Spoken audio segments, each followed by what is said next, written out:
अब एक बात सावधानी से सुनिएगा, शायद शिव महापुराण के माध्यम से अभी तक ये बात सामने नहीं आई, पर शिव पंचायत कथा में आ रही है। जितने आस्था चैनल पर कथा सुन रहे हो, जितने फेसबुक और यूट्यूब पर सुन रहे हो, और जितने इस छत्तीसगढ़ की पावन धरा पर बैठकर सुन रहे हो, बहुत सावधानी से सुनना।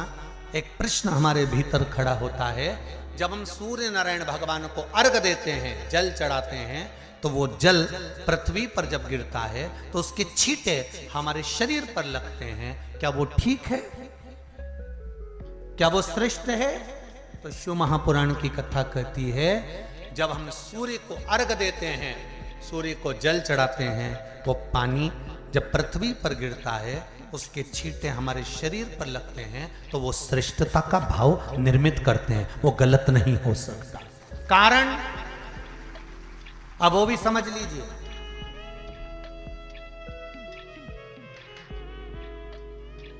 अब सूर्य नारायण भगवान को आप जल चढ़ा रहे हो तो छींटे नहीं लगे, उसके लिए क्या स्टूल पे चढ़ के चढ़ाओगे कि कुर्सी पे चढ़ के चढ़ाओगे? अरे बोलो तो सही। अब कई लोगों के दिमाग में यह बात भरा गई कि हम भगवान को जल चढ़ाते हैं, वो हमारे शरीर में छींटे लगते हैं, जमीन पे से पानी गिरता है, वो हमारे शरीर को छींटे लगते हैं, भगवान को अच्छा नहीं लगता होगा। कौन ने कहा? पहले तो उसको पकड़ के ला।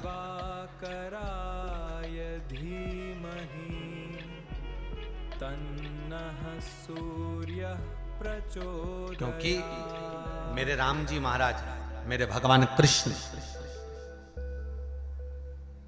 बड़े बड़े संत, साधु, सन्यासी, तपस्वी, साधक, उपासक जितने भी हुए, जिन्होंने सूर्य की आराधना करी, इन्होंने टेबल पे चढ़कर या कुर्सी पे चढ़कर जल नहीं चढ़ाया, इन्होंने पृथ्वी पर खड़े होकर ही, क्योंकि पृथ्वी तत्व के देव हैं शिव।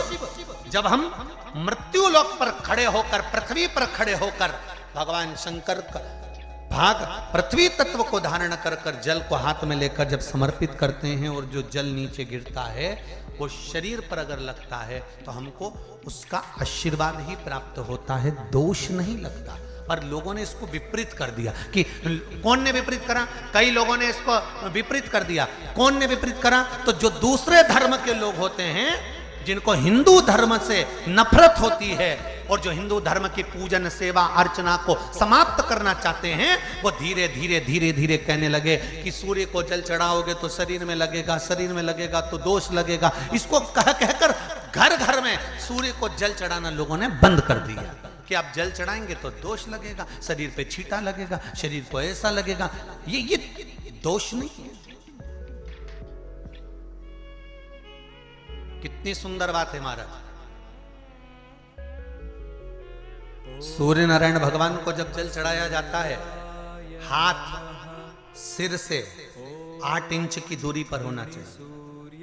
जम के बोलिए, सिर से कितना ऊंचा होना चाहिए? 8 इंच ऊपर अपना हाथ होना चाहिए मस्तक से सूर्य को जल चढ़ाते समय। और ना चांदी का, ना स्टील का, ना लोहे का, ना प्लास्टिक का, ना कांच का, ना सोने का कोई बर्तन, ना कांसे का, ना एल्युमिनियम का, ना पीतल का, केवल एक पात्र होना चाहिए, वो है तांबे का। काय का पात्र होना चाहिए? तांबे का पात्र। और सूर्य नारायण भगवान को जब 8 इंच ऊपर तुम्हारा हस्त है, और जब हम सूर्य को जल चढ़ा रहे हैं, कैसे जल चढ़ाना है वो भी समझ लीजिए। अगर कोई कैंसर का मरीज है, जिसके चेस्ट में कैंसर आ गया हो, लेफ्ट में, राइट में कहीं पर कैंसर आ गया हो, या कोई गठान आ गई हो, तो महाराज आप जल चढ़ाते समय उस जल की धार को सूर्य भगवान को जब चढ़ा रहे हो, तो धार आपकी गठान की ओर जाना चाहिए, जिससे सूर्य की किरण उस जल में से आपके उस स्थान पर पड़े, उस जगह पर पड़े जहां पर गठान है।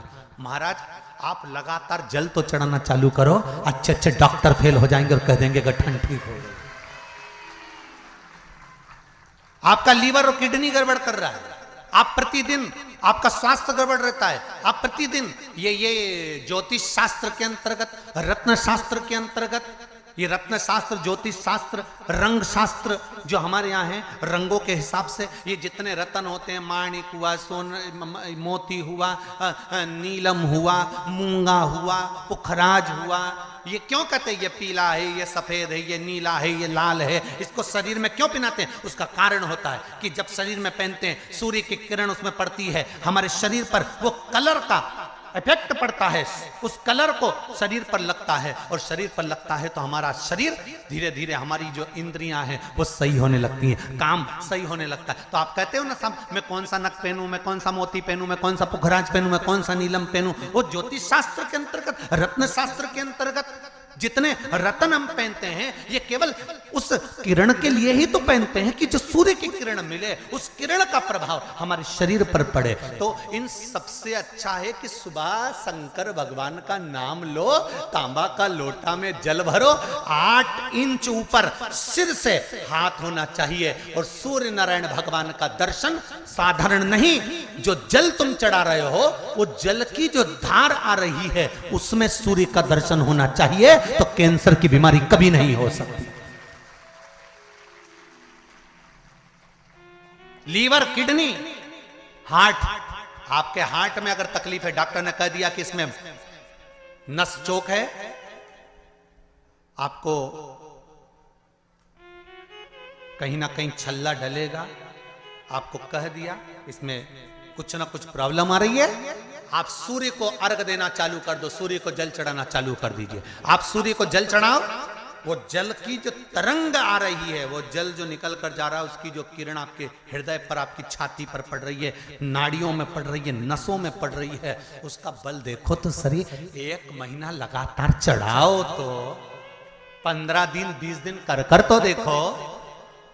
क्यों राम जी महाराज जल चढ़ाते थे, क्यों भगवान कृष्ण जल चढ़ाते थे सूर्य को, क्यों दशरथ जी महाराज जल चढ़ाते थे, क्यों कश्यप ऋषि जल चढ़ाते थे सूर्य को, सारे 33 कोटि देवता, सारे ऋषिवर, साधु संत सन्यासी तपस्वी साधक उपासक सब भगवान सूर्य को अर्घ दिया करते थे। क्यों देते थे, किस लिए?